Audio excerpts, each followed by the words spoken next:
Vincenzo's Gold Crypto Investing this September the 1st, 2025, first day of meteorological fall. And you can see the biggest news today on this holiday, as the markets are closed today, other than the commodity markets, silver hits $40 a share. Sorry, I was doing my pre-morning workout. $40 per share for the first time in 14 years. And it is now only just under $10 away from that $50 call that we made on the silver bullion when this channel first came out in 2020 in about April. The price was between $16 and $19 an ounce, and now it's at $40.66. It's going to $50, and you can see there's our initial call from back then. And then it's not going to 700. One day it'll be at 700. But our next call after 50, by the end of next year, I think it's going to be approaching $100. $100 an ounce for silver bullion. Gold bullion is now within $30 of our $3,500 call that we made on the silver bullion back in, and this is why you should be members of Jabroni Killers. We made this call back here when our channel first came out, seeing that red circle, March, April, and May when this channel started. It was at 1,600 and change, and we put on a call because of this cup and handle in the macro time frame from the 2011 high to what turned out to be where a few months later in August of 2020, where we hit the neckline again, breached a new all-time high into this consolidation, and we seen this pattern and understood it. And that's why we had that call. Not only was it because of the pattern, but it's because the macro and micro short and long-term economic forces, which is dollar devaluation, inflation policy across the board and across the world. And we are willing in this country to sacrifice the dollar to inflate assets and increase cash in circulation, devaluing the purchasing power of your dollar, which is what inflation is. And we understand that. That's why I buy asset appreciating things in a dollar depreciating world. And that's why we're going to become asset millionaires, buying assets like gold and silver bullion and mining stocks, real estate, 401k, steady investing, cryptocurrencies, right? And things that go up as the dollar goes down.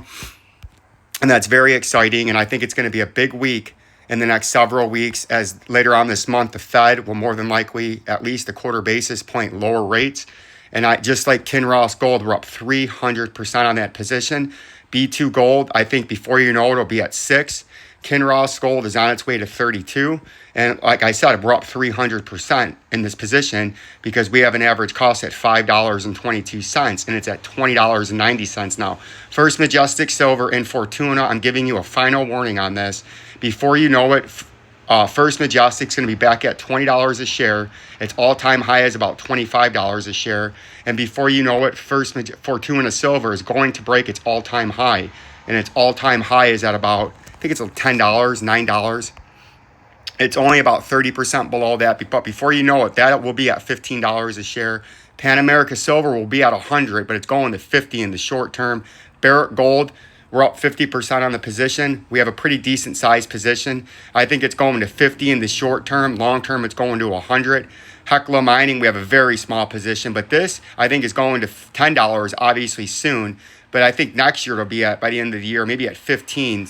So I'm going to be upping some of my positions here when the time is right. We have a massive position between the stocks, and our complete commodity portfolio is now about $100,000 in the commodity field, and we're up very, very good on our position, and I think it's going to be a massive year for that. So I keep trying to stress this. That's why we're gold, Vincenzo's gold. Everyone always asks me why that gold is there first, because that gold is the most important thing you can be investing in.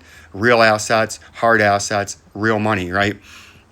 But you can see what's going on in the Bitcoin price.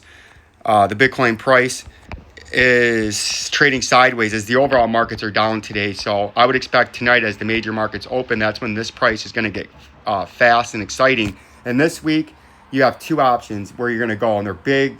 You're either coming all the way down here to the 97,000 and change, which from the current price is a big, massive fall.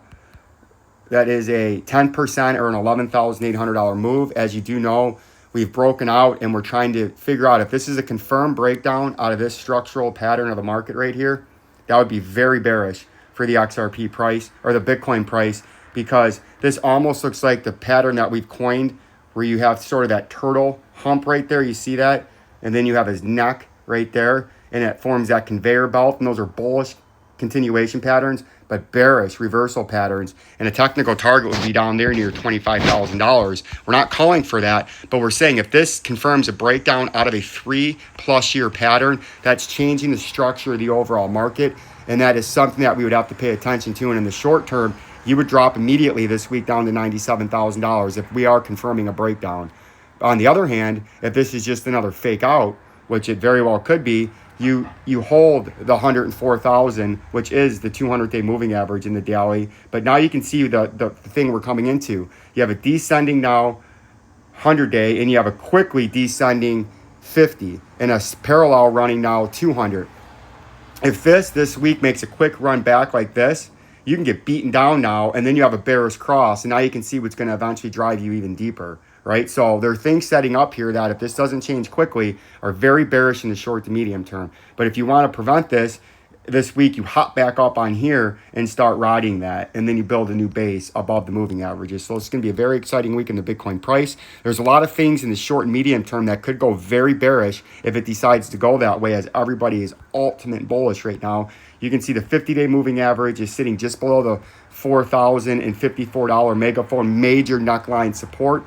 You can see obviously that the 100-day moving average now should be just above now. It is just above that 3,483, and you can see the 200-day is now getting closer to the center part of that green resistance box. And I still believe you could have a quick pump like this tonight, a nice little up, but I still think you have to retouch again one time here on the 4,082. And if it does that, that's where, if you get the bounce that you should, that's when you break the 5,000. But for any reason, if you break below that 4,082, your major underneath support would be this 100-day moving average and your major top part of that green support and resistance box there.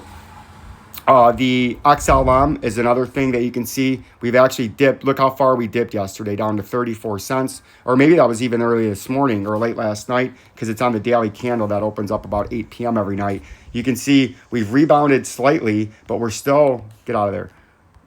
Get rid of that so I can grab this. We're still below the green trading box. We're still below the 50-day moving average, or the 100-day. And you can see the 50-day is now trending down in XLM. And this is the critical spot, and we're going to zoom in here into the 3-hour time frame. See how we can see these candles? You can see that wick down that it showed, and it came all the way back up, and we got rejected by that 36 cents. And that's critical because that's the 100-day moving average, and that's the top part of this green trading zone. And if we can't reclaim that 36 cents, it's going to drive you down to the 200-day moving average, and before you know it, you're going to be sitting down at the bottom part of this green trading zone at 32 cents. And from the current price, that is a pretty substantial move to the downside. That is a 10% move to the downside. If you want to avert that, and you can get back on top in the short term here in the XLM and get bullish, you get back on top of this 36 cents as the market opens tonight, and then you just try to lean to the upside. You don't have to pump to the upside. You just want to lean to the upside, and that could be a bullish move out of there. But right now, the bearish move is starting to look more and more likely, and it's going to be very interesting to see what happens here in the short term. And the XRP is on a very similar pattern. You can see right now, if we go into the daily time frame, you can see at a slower rate, but the 50-day is trending noticeably down. The 100-day is now running parallel. The 200-day is still uptrending, but it is slowing down its ascent and is starting to try to level off. We're just on after a brief wick down now. If we go to the 4-hour time frame, clicker, 4-hour time frame, thank you, bam, see, 4-hour time frame, you can see where we had the quick reversal. Now we're sitting just on top of the 277, and we've been calling this beautifully on this consolidation. And if we don't get back on top of this 277 and do something like that as the market opens tonight, your next major move, your next major push, your next major look is going to be down to the 200-day moving average that is sitting just below or along the $2.55. It's officially sitting at $2.50. And in the short term, that would be your next move to the downside. And then potentially, if when we look into the macro time frame later, we could be looking at some severe downside risk across the cryptocurrency sphere, and I believe severe upside risk in the commodity market as they start lowering rates. But this is all, I believe, a manipulated sell-off in the crypto sphere, as we have not had our blow-off top yet. And I believe they're orchestrating a 5 to 20% dump across the board leading up in to the rate cut to just massively pump from there to fleece some more of the retail out. So stick with those, Vincenzo. Think about becoming members of Jabroni Killers. Peace and love. The Rock Eyebrow, the J.